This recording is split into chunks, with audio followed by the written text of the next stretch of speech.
अच्छा 2 वीडियो, कोई दिक्कत नहीं। अब देखिए इलस्ट्रेशन नंबर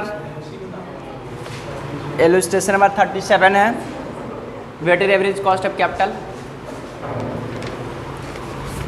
तो देखिए सबसे पहले हम क्या बताए थे, इससे पहले वाले वीडियो में वीडियो 1 देखिएगा, उसमें बताए थे सबसे पहले हम लोग cost of equity, cost of डेब्ट और कॉस्ट ऑफ प्रेफरेंसर को पहले हम लोग डिटर्मिनेशन कर लेंगे। तो देखिए यहाँ पे क्या है, इक्विटी शेयर आपको दिया 100 ईच है, 2500 लाख दिया हुआ है, तो इसका तो कॉस्ट निकालना है ही नहीं।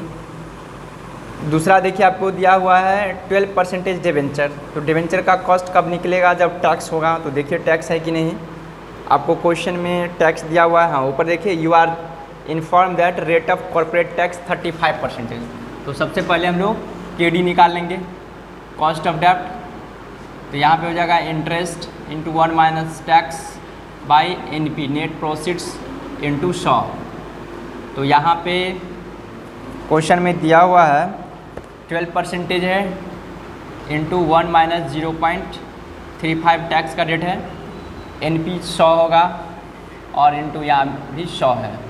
ये हो जाएगा 12 इंटू 0.36, तो 1272 अच्छे 78, 7.8% हो गया इसका रेट। कॉस्ट ऑफ डेब्ट मतलब डिवेंचर है। एक और दिया हुआ क्या, टर्म लोन है, वो भी तो लोन ही हुआ, तो उसका भी रेट निकालना पड़ेगा। तो देखिए यहाँ पे समझिए 0.08 का मतलब है 8%, ठीक ना। तो कॉस्ट ऑफ टर्म टीएल हम कर देते हैं, समझिएगा टर्म लोन हो गया। तो यहाँ पर हो जाएगा 8 इंटू 1.035 बाई 100 आगुने 100 हो गया। तो ये हो जाएगा 8 इंटू 0.65, ये हो जाएगा 848 4 52, 5.2% हो जाएगा, ठीक है। अब निकालेंगे के पी, कॉस्ट ऑफ प्रेफरेंशियल। तो प्रेफरेंशियल शायद इस क्वेश्चन में है ही नहीं, तो हम लोग क्यों निकालेंगे, ठीक। यहाँ तक समझ गए हम लोग। अब निकालेंगे हम लोग weighted average cost of capital.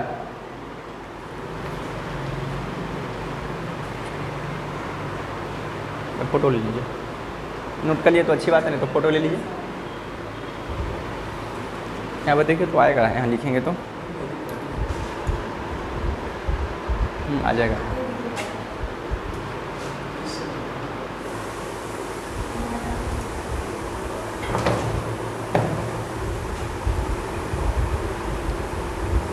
ठीक है, तो यहाँ पे हम लोग लिखेंगे weighted average computation of weighted average cost of capital.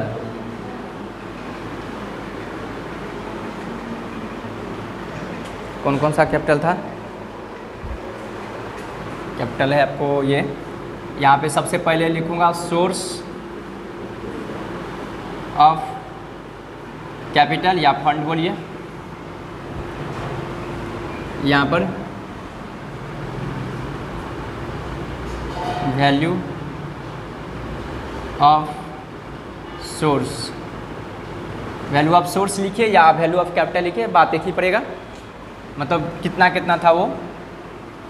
उसके बाद यहाँ पे कॉस्ट होगा, कॉस्ट ऑफ कैपिटल, और यहाँ पे परसेंटेज होगा, यहाँ पे WACC होगा, ठीक है। तो यहाँ तक आ रहा है।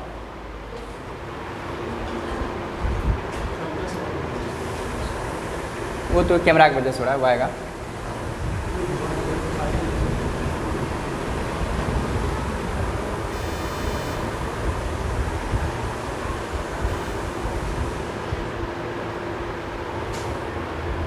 तो समझ गए यहाँ पे source of capital. Source of capital का मतलब ये हुआ कि कौन कौन सा इसमें कैपिटल है, जैसे इक्विटी शेयर कैपिटल हो सकता है, प्रेफरेंस शेयर, डिवेंचर या टर्म लोन, जो भी होगा उसको बोलूँगा मैं source of capital. Value of source का मतलब कि वो कितना है, जैसे इक्विटी 10 लाख हो सकता है 5 लाख, प्रेफरेंस शेयर कितना है उसका वैल्यू। कॉस्ट ऑफ कैपिटल, उस कैपिटल का क्या कॉस्ट है, जैसे cost of equity, cost of debenture, cost of preference share, उसका परसेंटेज जो वैल्यू निकला उसका परसेंटेज, उसका WACC। तो यहाँ पे देखिए क्या क्या था आपको गिवन क्वेश्चन में।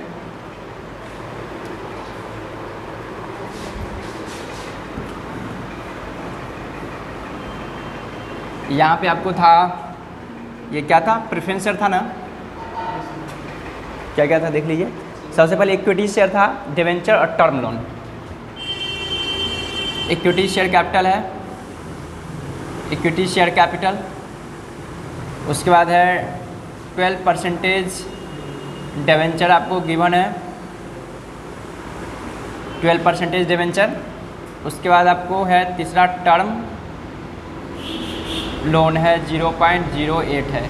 0.08 का मतलब हुआ 8% है। तो देखिए कॉस्ट ऑफ इक्विटी आपको क्वेश्चन में दिया हुआ है, क्वेश्चन में होगा, कहता है determine the weighted average cost of capital of the company it had been paying dividend at consider rate of 20% per annum. तो कॉस्ट ऑफ इक्विटी आपको 20% है। तो यहाँ पर लिखता हूँ रेट, मतलब यहाँ पे कॉस्ट ऑफ कैपिटल, तो यहाँ पे 20% है इसका, ठीक है। डिवेंचर को हमें कैलकुलेशन क्या था, कॉस्ट ऑफ डेब्ट था 7.8% था, और टर्म लोन का 5.2 था। अब इसका मैं सोर्स लिखूँगा, वैल्यू कितना कितना है, इक्विटी है 2500, 300 और 1200। ये है आपको 1200 क्वेश्चन में है, ये 300 है, सब लाख में है, और ये 2500 लाख है। इसको मैं क्या करूँगा, ऐड कर लूँगा। ऐड करने के बाद कितना आएगा, 4000 आएगा। ये ऐड करने के बाद कितना हुआ, इक्विटी शेयर कैपिटल आपको 2500 लाख है, डिवेंचर आपको 300 लाख है, और आपको टर्म लोन आपको दिया हुआ कितना, 1200 लाख है। मैं इन सभी को ऐड कर लिया, 4000 आया, ठीक है। उसके बाद कॉस्ट ऑफ कैपिटल कितना है, 20%, 7.8%, उसके बाद 5 पॉइंट इतना है। अब मैं निकालूंगा क्या चीज़, परसेंटेज। मैं बोला था किसका परसेंटेज निकालूंगा, इसका, इसलिए इसको वेट भी बोला जाता है। मतलब ये कि 4000 में 2500 तो कितना परसेंटेज हुआ, तो मैं बताया था परसेंटेज कैसे निकालूंगा। तो देखिए परसेंटेज मैं यहाँ निकाल ही दे रहा हूँ, percentage of equity share capital. तो क्या करूँगा मैं, 2500 और 1900 और डिवाइड कर दूँगा 4000 से। ये 3 0 कैंसिल हो गया, ये बचेगा 250 में इतना डिवाइड करूँगा तो मुझे लगता है इतना पॉइंट, इतना परसेंटेज होगा, चूँकि 6.25 चौक 25 होता है, ठीक है। तो ये आ गया 62.5, इतना परसेंटेज होगा। ये होगा आपको डिवेंचर, परसेंटेज ऑफ डिवेंचर, ये 300 है इंटू 100, ये हो जाएगा 4000 इक्वल टू 7.5 चौक 30। तो ये होगा आपको 7.5% होगा, ठीक है। मैं यहाँ पर लिख देता हूँ 7.5%। और ये 1200 है, 1200 इंटू इतना बाय 4000, ये हो गया परसेंटेज ऑफ टर्म लोन। 4 तिया 12, ये हो जाएगा आपको 30%। यहाँ तक आ रहा है, यहाँ तक कोई दिक्कत नहीं, मैं यही परसेंटेज के यहाँ पे मैं लिख दे रहा हूँ 30%। अब देखिए क्या करूँगा, इन दोनों को मल्टीप्लाई कर दूँगा, तो 62.5 का 20% निकालिए, या 62.5 का 20%, या 20 का 62.5% निकालिए, बात एक ही होगा। तो 62.5 दूना 25, ये हो जाएगा 125, यानी कि 12.5 होगा ये, ठीक है। उसके बाद इन दोनों को मल्टीप्लाई कीजिए,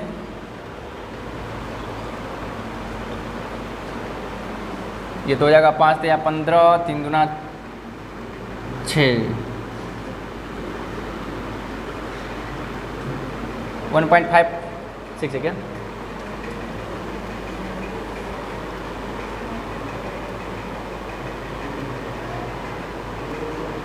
इसका 58 पॉइंट समथिंग। तो देखिए 58 पॉइंट सम, तो 100 से डिवाइड भी कर दिएगा तो 0.5 58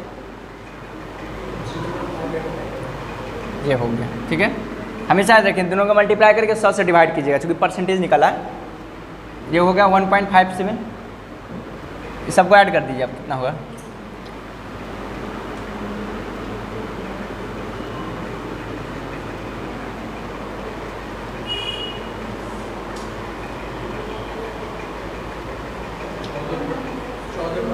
देखिए आंसर आ गया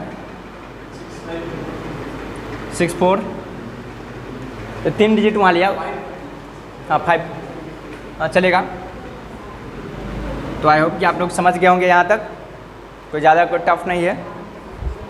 तो क्या समझे बेसिकली, एक बार रिवीजन कर देते हैं। Source of weighted average cost of capital निकालने से पहले क्या करेंगे, सबसे पहले जो भी सोर्स होगा, जैसे cost of capital, cost of equity या कॉस्ट ऑफ प्रेफरेंसर होगा, इन सब का पहले कॉस्ट का डिटर्मिनेशन कर लूँगा। जैसे कि मैंने यहाँ पे कैलकुलेशन किया KT। अब बोलिए कि सर यहाँ पे कॉस्ट ऑफ इक्विटी क्यों नहीं किए, तो अब खुद सोचिए। कॉस्ट ऑफ इक्विटी का अगर हम लोग कैलकुलेशन करते भी तो बात एक ही होता है, इसलिए कि मार्केट प्राइस जब 100 रहेगा ना, तो जितना परसेंटेज दिया रहेगा वही निकलेगा। आप कहिए क्यों? क्योंकि कॉस्ट ऑफ इक्विटी का देखिए फार्मूला क्या होता है, DPS होता, क्योंकि इसमें डिविडेंड दिया हुआ तो DPS होगा, डिविडेंड यील्ड मेथड से निकालते। अब IMPS होता, I × 100। तो देखिए यहाँ पे डिविडेंड का रेट है 20%, ये 100 दिया हुआ है और यहाँ भी 100, तो 20% निकालता, ठीक ना। इसमें 2 केस था, एक केस में ये होगा। बी में देखिए, पहले समझिए, बी भी सेम बनेगा, बट डिफरेंस क्या होगा यहाँ पे देखिएगा, इक्विटी शेयर का वैल्यू बढ़ जाएगा, वो आप लोग खुद बनाएंगे, ठीक है। नहीं तो लंबा क्लास हो जाएगा, मैं हम बता रहा हूँ वहाँ पर करना क्या है, और ऐसे अगले क्लास में डिस्कस भी कर सकते हैं इस पर, लेकिन अभी हिंट्स दे रहे हैं। जैसे बी पॉइंट बनाएंगे तो क्या कीजिएगा, देखिएगा इसमें लिखा क्या है कि 100 के जगह पर, इसको फोटो लिए, 100 के जगह बोल रहा है, 100 के जगह बोल रखा है इक्विटी शेयर का मार्केट प्राइस कितना हो जाएगा, 180 हो जाएगा, ठीक है। क्वेश्चन में देखिए लिखा हुआ है।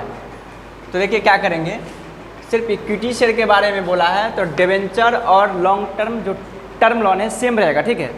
यहाँ पर ये डिवेंचर और टर्म लोन यही रहेगा, रेट भी यही रहेगा। सिर्फ इक्विटी में क्या होगा वो जरा देखिए, मैं इसी क्वेश्चन को रेक्टिफाई कर दे रहा हूँ। ये सब तो सेम निकलेगा यहाँ तक, बी केस में भी। तो बी केस में तो कॉस्ट ऑफ डेप्ट निकालना ही नहीं है और टर्म लोन निकालना है नहीं, इसलिए कि वही रेट रहेगा। अब देखिए सिर्फ इक्विटी का कैलकुलेशन होगा, तो इक्विटी का क्या कैलकुलेशन होगा वो जरा समझिए। यहाँ पे ये वैल्यू हटेगा, ठीक है। तो बी नंबर पॉइंट में, क्योंकि देखिए आप बोला है क्या चीज़, इक्विटी का वैल्यू हो जाएगा 180 हो जाएगा। तो बी पॉइंट में क्या करना है, सबसे पहले इक्विटी का रेट निकालेंगे, कॉस्ट ऑफ इक्विटी। तो क्या होगा, DPS होता है इसका फॉर्मूला, बाय MPS होता है, इंटू 100 होता है। तो कॉस्ट ऑफ इक्विटी देखिए ये 20 है, MPS कितना, अब 180 बोल रहा हो जाएगा, इंटू 100, ये 0 0 कैंसिल हो जाएगा, क्या हो जाएगा 200, 200 में 18 से डिवाइड कीजिए, कितना होगा देखिए तो 10 पॉइंट कितना होगा, 11.11 ये परसेंटेज होगा कॉस्ट ऑफ इक्विटी। यानी कि आप इस में यहाँ जाएगा कॉस्ट ऑफ कैपिटल, ये इतना परसेंटेज जाएगा, ये चेंज हो जाएगा। अब निकलेगा value of equity, value of equity भी चेंज होगी, इसलिए कि देखिए पहले से 2500 था, जब 100 रुपया था तो देखिए तो 2500 100 पे था, अब हो गया 180, तो 180 से मल्टीप्लाई 100 से डिवाइड कर दूँगा, ये 0 से 0 कैंसिल कर दिए, ये 250 को 18 से 18 रही है 35, यानी कि हो जाएगा ये 3500, तो यहाँ पे इसका वैल्यू हो जाएगा 3500। ओ 18 36 9 45 होगा, हाँ सॉरी ठीक है 45 सही होगा, हम 35 बोला गया था। अब क्या करेंगे, ये टोटल भी चेंज हो जाएगा, तो 4500 3 48 और 12 6000 हो जाएगा, क्या अब इस पे निकलेगा।